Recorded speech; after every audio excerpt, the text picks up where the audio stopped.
Have you ever prayed with tears still wet on your cheeks and felt as if the sky did not answer at all? You poured out everything you were afraid of, everything that hurt, everything that made you feel helpless, and then you waited for just a small sign, a tiny shift, a ray of light, a warmth in your chest, but nothing happened. No echo, no miracle, no clear movement from heaven. Only a silence that stretched on so long that you began to wonder, is anyone even listening to me? There are prayers spoken in hospital rooms where the cold white lights make everything feel fragile. There are prayers whispered in a dark bedroom when the whole world is asleep but your heart refuses to rest. You ask for a miracle, or at least a little peace so you won't fall apart. But when morning comes, the problem is still there. The message you were hoping for never arrives.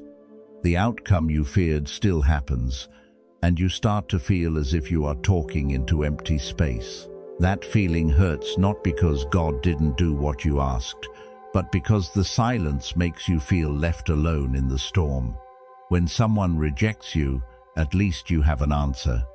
But when there is no answer at all, your mind begins to create cruel assumptions. Maybe I don't have enough faith. Maybe I did something wrong.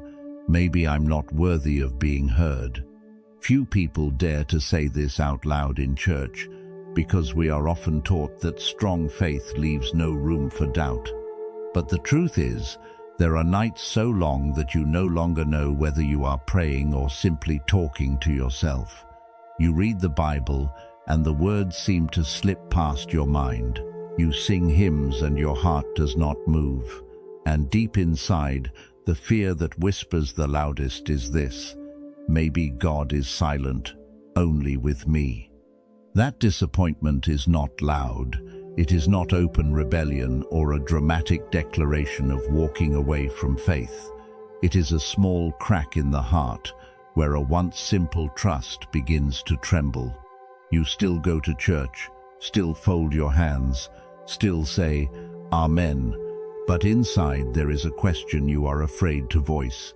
If he loves me, why has he been silent for so long? In the Psalms, David once cried out, How long, O Lord, how long will it be?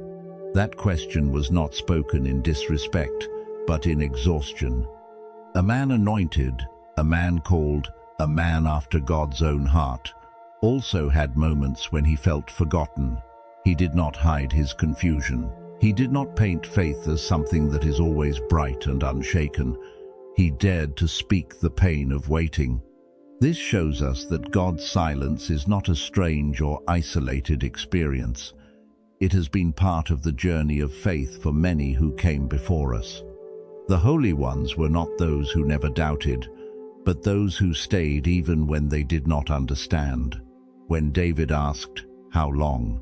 It was not the end of his faith, but the most honest prayer he could offer in that season. There are seasons in life when everything seems stalled. You pray for healing, but the illness does not change.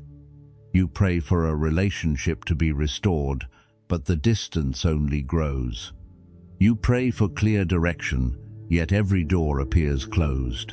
And that silence does not only test your patience, it tests the way you see God. When the sky is silent, we easily mistake silence for absence. But silence does not always mean someone is gone. A father can sit quietly and watch his child learn to walk without stepping in at every stumble. A teacher can say nothing while a student takes a test. Their silence does not mean they have left the room. Perhaps what hurts us most is not the silence itself, but the fact that we do not control the answer. We want to know now, we want to see now, we want to feel now. But faith is sometimes invited to walk in the dark, where there is no clear light to guide the way.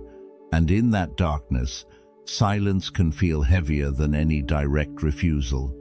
Someone once said that when God is silent, it may be because he is listening more deeply than we realize. There are sighs, tears, and pains we cannot even name. We may think we are speaking into emptiness, yet there is a listening that goes beyond our emotions. The truth is, we do not always feel it. Silence also reveals the hidden expectations in our hearts.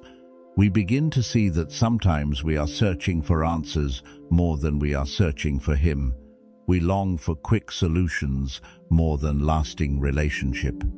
And when the solution does not come, we assume the love is gone as well. But love is not always proven through immediate action. The moments when heaven is quiet are often where faith becomes the most real. There is no emotional light to lift you up, no powerful spiritual experience to carry you. There is only a quiet choice, to keep believing or to walk away. And sometimes the simple act of whispering one more prayer in the dryness is a deeper act of faith than any miracle. If today you find yourself in that silence, if you have prayed more times than you can count and still see no change, it does not mean you have been excluded. You are not the only one who has felt that heaven was too far away. You are not the only one who has asked, "How long?" Those questions do not make your faith weak, they make it honest. And maybe the first thing that needs healing is not the situation around you, but the fear that you are alone. The sky may be silent, but that silence is not an empty void. It may be a space being held for something greater, something deeper, something beyond what you can see right now. You may not hear the answer yet, but that does not mean no one is listening.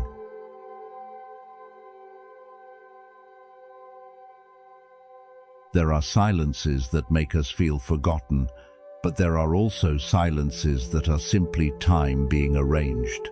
When a prayer is not answered immediately, our human instinct is to conclude that it has been denied. Yet there is a great difference between not now and never. And sometimes faith is found in accepting that fragile difference.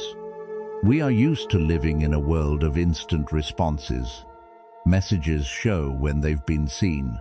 Transactions are confirmed within seconds. Search questions are answered in a blink. So when we step into the spiritual life, we unconsciously carry those expectations with us.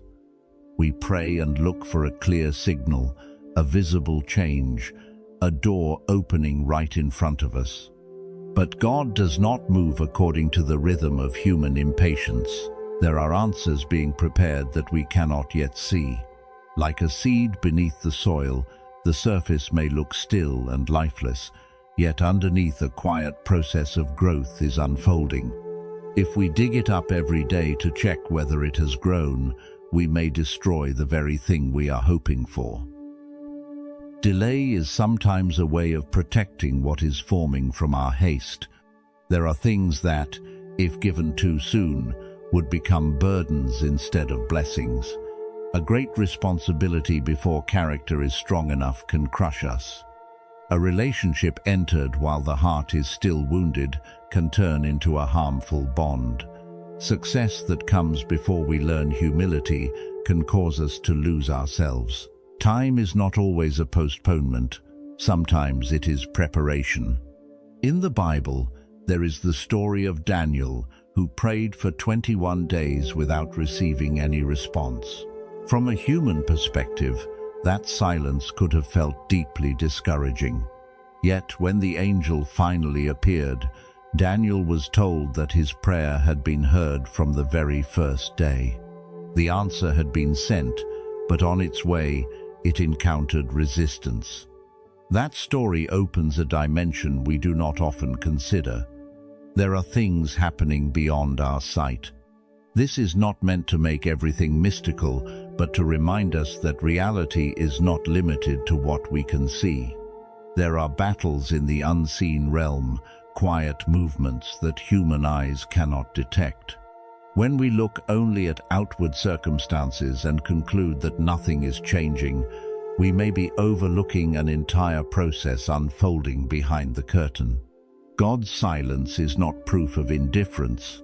Sometimes it is evidence of a plan more complex than our immediate understanding. If he sees the whole picture while we see only a small corner, then waiting is not a punishment, but part of the journey. What unsettles us is not merely the lack of answers, but the lack of control. There are times when we ask to be delivered from a situation, yet the first thing that needs to change is us. We want the storm to stop, but perhaps what is being built is a strength sturdy enough to stand within it. If the storm disappeared too soon, we might never discover the endurance we didn't know we had. And the next time the winds rise, we would collapse again. Delay sometimes helps us distinguish between what we truly need and what we only desire for the moment. In the waiting, impulsive wants begin to settle, illusions fade, and what truly matters slowly comes into view. Looking back, we may realize that if the prayer had been answered exactly as we wished at that time, the outcome would have been very different. God is not a machine dispensing blessings on demand. A relationship with Him does not function like a transaction. Silence can be an invitation to step into a more mature faith, where we seek not only results, but His presence. When the answer has not yet come, we have the chance to ask ourselves, what am I truly seeking? A solution or communion? Daniel's story also shows that a delayed prayer does not lose its value. It is not forgotten, not discarded. A process was unfolding that he knew nothing about during those 3 weeks. And if he had given up on the 10th day or the 15th, he might never have realized that he was standing in the middle of an answer drawing near. This moves us from emotion to understanding. Emotion says that silence means rejection. Understanding says that silence may mean something is being completed. Emotion looks at the present and sees emptiness. Understanding trusts that deeper layers of reality are moving, even if we cannot yet see their shape. Looking back on life, many people realize that the things that came later were the things that came at the right time. There were doors that, if opened earlier, they would not have been ready to walk through. There were losses that, if rescued according to their wishes, they would not have learned what they needed to learn. Wisdom often comes only after we have walked through the dark valley of waiting. Silence is not the end of a prayer. It may be a comma, a pause for the breath to steady, for the mind to be realigned, for the heart to be softened. In that pause, what is being formed is not only the outer circumstance, but the inner depth of who we are becoming. And that depth can be more important than any specific answer. When we begin to understand that delay does not mean denial, we start to see silence differently. It is no longer just an empty space that feeds doubt, but a space that may be quietly filling in ways we cannot yet perceive. And within that space, we learn to trust, not because everything is clear, but because we trust the one who is leading us even through the days when no voice is heard. There are days when faith feels effortless, when prayers are answered quickly, when doors open at just the right moment, when miracles happen like a clear confirmation that God is there. We believe without trying. Faith then feels like it is carried by a favorable wind. We are not wrestling, not doubting, not questioning whether we are on the right path.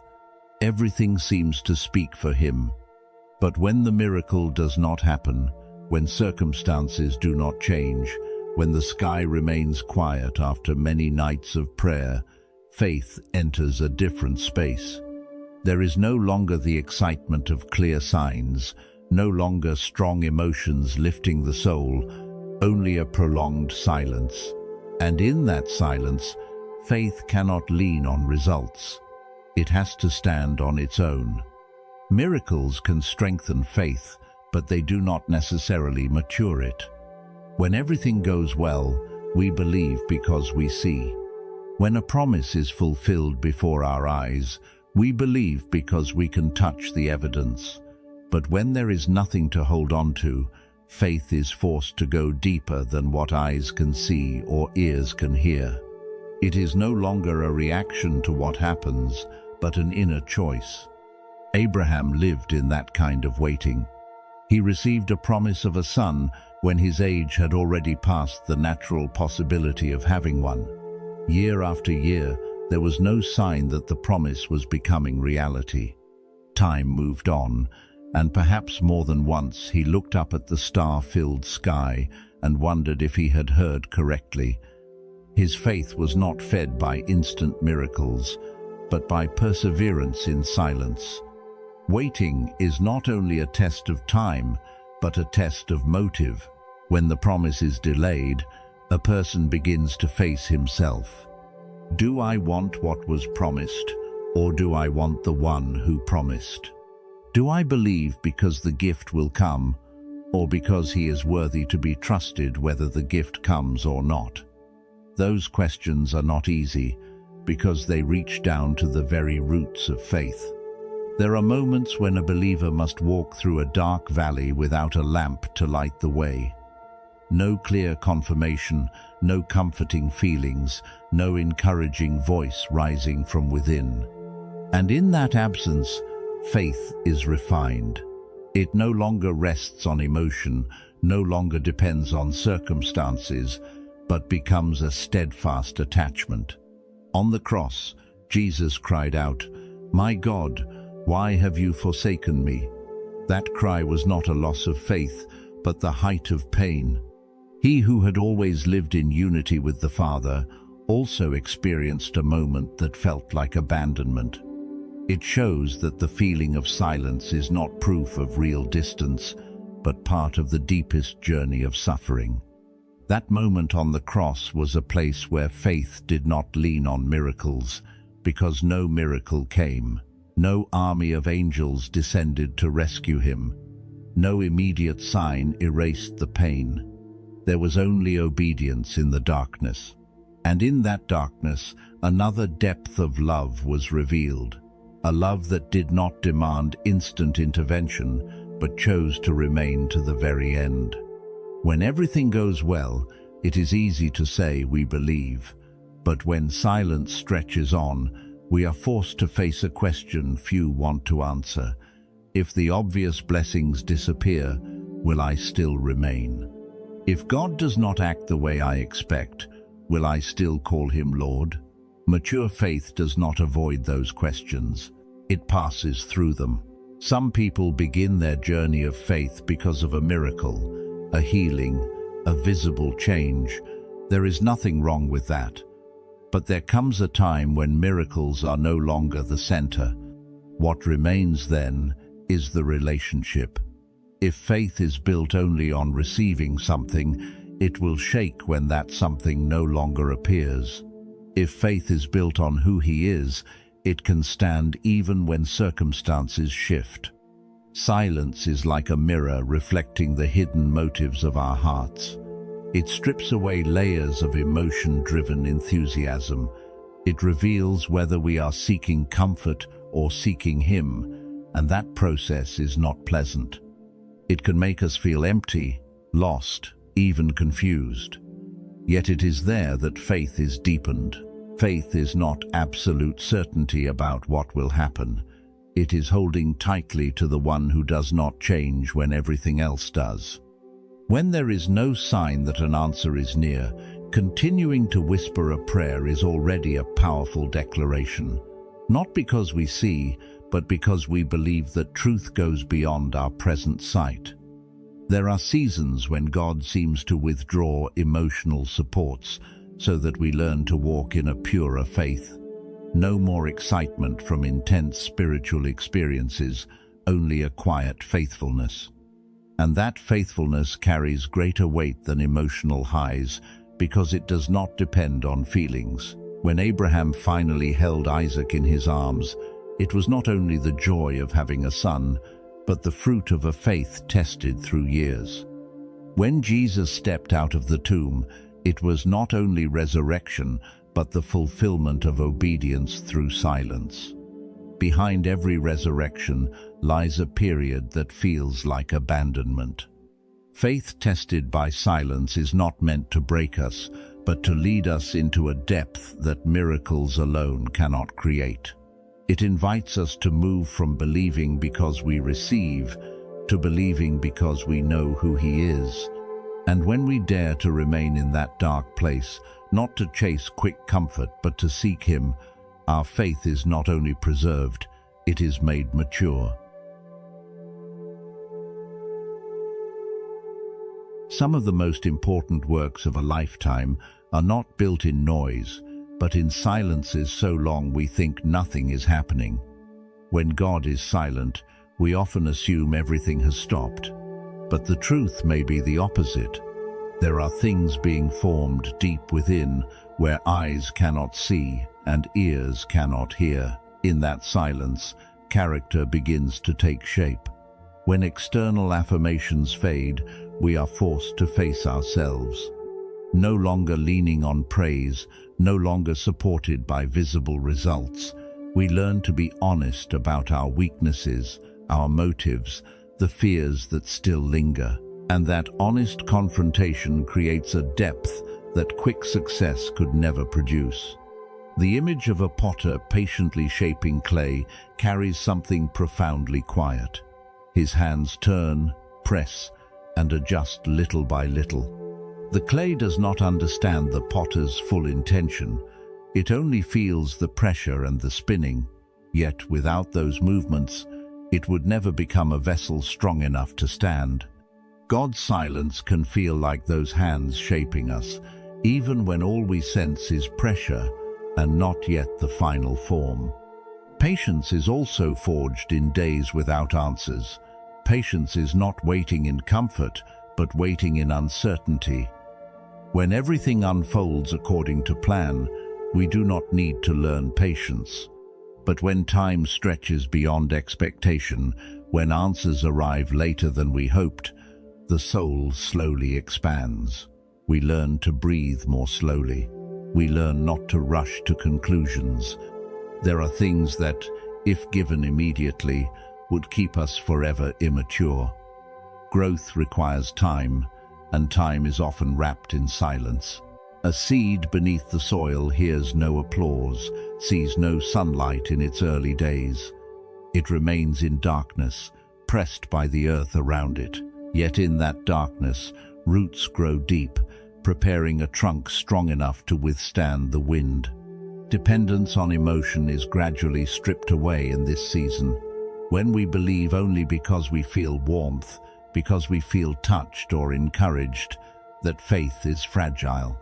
But when emotions fade, when spiritual experiences are no longer intense as before, we must decide what we will stand on. Faith is no longer an emotional state, it becomes faithfulness. Like a coach standing quietly as an athlete runs the final laps alone, God may be giving us the chance to move forward with the strength already placed within us.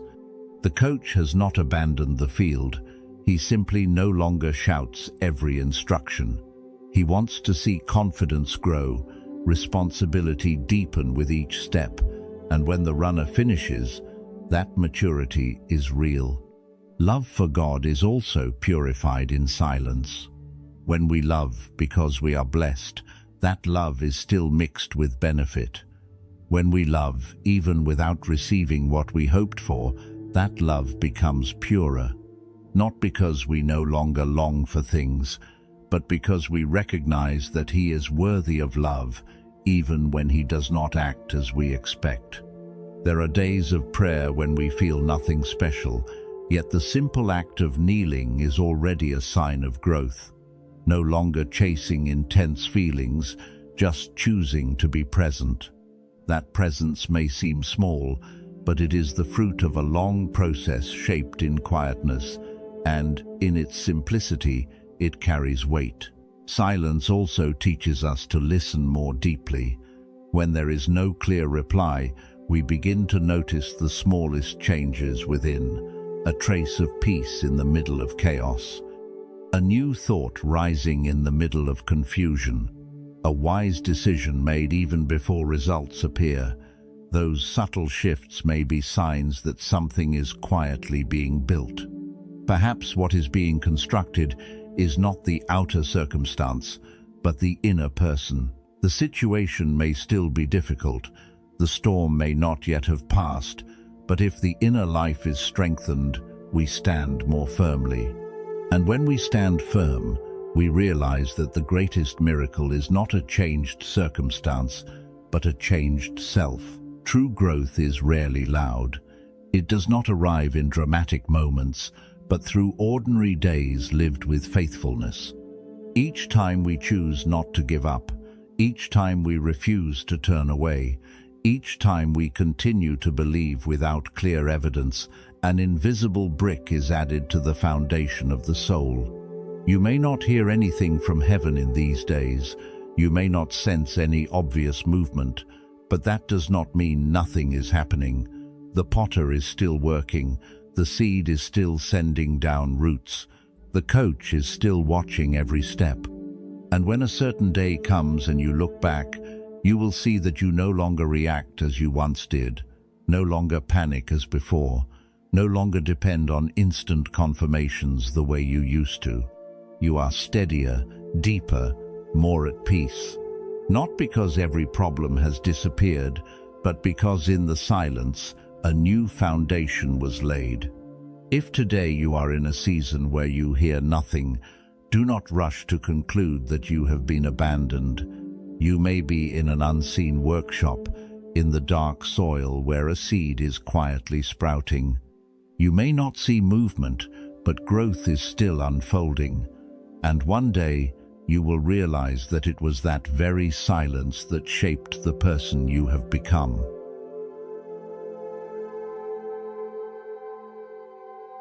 There are storms that do not knock us down all at once, but slowly wear us out over time, not because the waves are too high, but because they last too long. Not because we no longer believe, but because we no longer feel anything. And in days like that, faith is no longer a powerful emotion, but a quiet decision repeated every day. Trusting when there are answers is easy. Trusting when everything is moving forward is not hard. But trusting when heaven is silent, when circumstances do not change, when prayers seem to drift into empty space, that is a mature choice. It is no longer faith built on results, but faith built on who He is. There are prayers without tears, without emotion, without any sense of being touched. Just words spoken in dryness, even in emptiness. Yet the fact that you still pray in that dryness is a powerful act. Not because you feel close to God, but because you choose to remain even when you feel nothing. Continuing to pray with a cold heart is a way of telling Him that this relationship does not depend entirely on feelings. There are relationships in life that are like that. There are days when we do not feel passion, yet we stay, because love is not only a feeling, but a commitment. Mature faith carries that same quiet commitment. Giving thanks before you see results is a deep form of trust. It is not denying the pain, not pretending that everything is fine, but acknowledging that the story is not finished. When you say thank you in the middle of unchanged circumstances, you are declaring that something beyond the present moment is still being written. There are passages of Scripture read in complete silence, with no verse suddenly shining, no line making the heart tremble. Yet the fact that you still open the pages, still read each line, still reflect even when you do not feel anything, shows that your faith is not built on temporary experiences. You are building something more lasting. Believing that His silence has a purpose does not mean you understand that purpose. Some things can only be understood after you have passed through them. But in the middle of the journey, you can still choose to believe that silence is not meaningless emptiness. It may be a necessary pause, an arrangement being completed beyond your sight. In a storm, what holds a ship steady is not that the sea has calmed, but that the anchor has been dropped deep enough. Faith is the same. When the wind still blows and the waves still rise, you do not wait for the storm to pass before deciding to believe. You drop the anchor while the storm is raging, and that anchor is not emotion, but choice. Perhaps you do not have a dramatic testimony to tell. Perhaps you cannot say that every problem has been solved. But if today you are still here, still turning toward Him, still refusing to let go, that is already a quiet miracle. Not a miracle that changes circumstances, but a miracle that keeps you from losing your faith. Faith in silence is not loud. It does not need to prove itself with grand declarations. Sometimes it is just a small sentence in the heart: I will not run away. Even without understanding, without seeing, without sensing a clear response, I will remain. And in that remaining, a different kind of peace begins to emerge. This peace does not come from knowing that everything will unfold as you wish. It comes from placing yourself in the hands of the One who is greater than your circumstances. When you stop trying to control every outcome and begin to trust that there is a plan beyond your understanding, the weight becomes lighter, not because the problem disappears, but because you no longer carry it alone. There are people who have walked through long years without clear answers, and when they look back, they realize they did not collapse. They may have cried, doubted, grown weary, but they did not leave. And that endurance became the foundation of a deeper faith, a steadier faith, one less dependent on emotion. Perhaps today you still have not heard what you are hoping for. Perhaps you are still waiting for a sign, but you can still whisper a confession not based on circumstances. Not a promise that you will never be weak, but a choice to believe even while your voice trembles. Even when I cannot hear you, I will trust you. Even when I cannot hear you, I will trust you. That sentence does not erase the pain, does not calm the storm instantly, but it places your heart in a different position, no longer a victim of silence, but someone who chooses to trust in the middle of it. And when you choose to trust like that, a gentle peace begins to settle over you. Not loud, not dramatic, not dazzling. Just a deep steadiness within, that whether the answer comes or not in the way you expect, you have chosen to remain. And sometimes the greatest peace does not come from everything being resolved, but from knowing that you are still trusting.